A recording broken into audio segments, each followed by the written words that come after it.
നമസ്കാരമുണ്ട്. ഇപ്പോൾ കേരളത്തിൽ നടക്കുന്ന മാധ്യമ കോപ്രായങ്ങളോട് രണ്ട് വാക്ക് പറയാമെന്ന് കരുതി. I don't want to be a നന്മ മരം ഓർ എന്താ പറയുക ഉപദേശോളി, but I want to say this. Okay, so നമുക്ക് നമ്മുടെ ടോപ്പിക്കിലേക്ക് വരാം. ഇന്ന് ഞാൻ വന്നിരിക്കുന്നത് ഒരു വളരെ ചിൽഡായിട്ട് നമുക്ക് കാണാൻ പറ്റിയ, എല്ലാവർക്കും മനസ്സിലാവുന്ന, എന്നാൽ വലിയ ചിന്തിച്ച് തല പോയിക്കേണ്ടാത്തൊരു ഇംഗ്ലീഷ് ചിത്രവുമായിട്ടാണ്. പതിവ് പോലെ തന്നെ പടം നടക്കുന്നത് അമേരിക്കയിലെ ഒരു ചെറിയ ഗ്രാമം. അവിടുത്തെ ഒരു ചെറിയൊരു സ്പേസ്, കുറച്ച് ഫാമിലിയൊക്കെ ഉണ്ട്. അവിടെ ഇൻട്രൊഡ്യൂസ് ചെയ്യുന്നുണ്ട് ഫാമിലിയൊക്കെ ആദ്യം. അതിനുശേഷം ആ ഒരു ചെറുപ്പക്കാരനെ കാണിക്കുന്നു. ചെറുപ്പക്കാരൻ്റെ പേര് ക്രൈഗ് എന്നാണ്. ചെറുപ്പക്കാരൻ അച്ഛൻ്റെയും അമ്മയുടെയും സിസ്റ്ററിൻ്റെയും കൂടെയാണ് താമസിക്കുന്നത്. ജോലി നഷ്ടപ്പെട്ടിരിക്കുന്ന ഒരു ചെറുപ്പക്കാരൻ.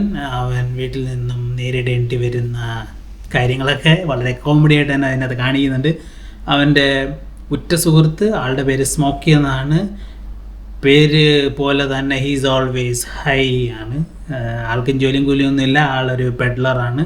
നാട്ടിലൊരു പ്രധാന പച്ചക്കറി വ്യാപാരിയുടെ കയ്യിൽ നിന്ന് കുറച്ച് ഇലകൾ വാങ്ങുന്നുണ്ട് അദ്ദേഹം വിൽക്കാൻ വേണ്ടി. എന്നാൽ അൺഫോർച്ചുനേറ്റ്ലി ആൾക്കത് വിൽക്കാൻ പറ്റുന്നില്ല. ആള് വിൽക്കാൻ പറ്റാത്തതുകൊണ്ട് തന്നെ ഫുൾ ആ പച്ചക്കറി യൂസ് ചെയ്തുകൊണ്ടിരിക്കുകയാണ് അയാൾ.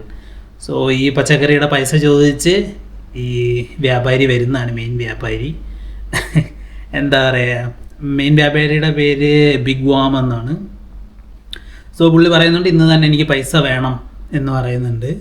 പുള്ളി തരാം. സ്മോക്കി പറയുന്നത് ഞാൻ പൈസ തരാമെന്നാണ് സ്മോക്കി പറയുന്നത്. പക്ഷേ സ്മോക്കി ഓൾമോസ്റ്റ് എല്ലാം യൂസ് ചെയ്ത് തീർത്തു, വാങ്ങിച്ച പച്ചക്കറിയും കാര്യങ്ങളൊക്കെ, പച്ചിലകൾ.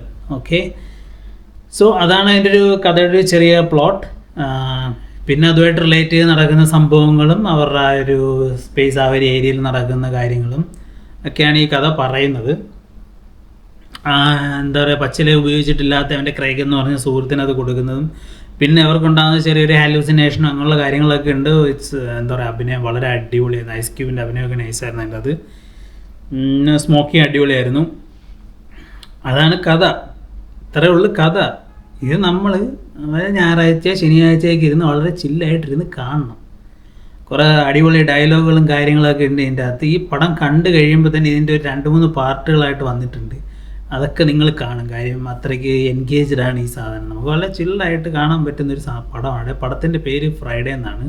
1995 റിലീസായ ചിത്രമാണ്. കണ്ടിട്ടില്ലാത്തവർ തീർച്ചയായിട്ടും കാണുക. കണ്ടവർ കമൻറ്റ് ചെയ്യുക. ചാനൽ സബ്സ്ക്രൈബ് ചെയ്യുന്ന പരിഗണിക്കുക വീഡിയോ ഇഷ്ടപ്പെട്ടെങ്കിൽ. പിന്നെ നമ്മുടെ മലയാള ഫിലിം ഇൻഡസ്ട്രിയിൽ നിന്ന് ഒരു അടിപൊളി ഒരു ന്യൂസ് കൂടി വന്നിട്ടുണ്ട്.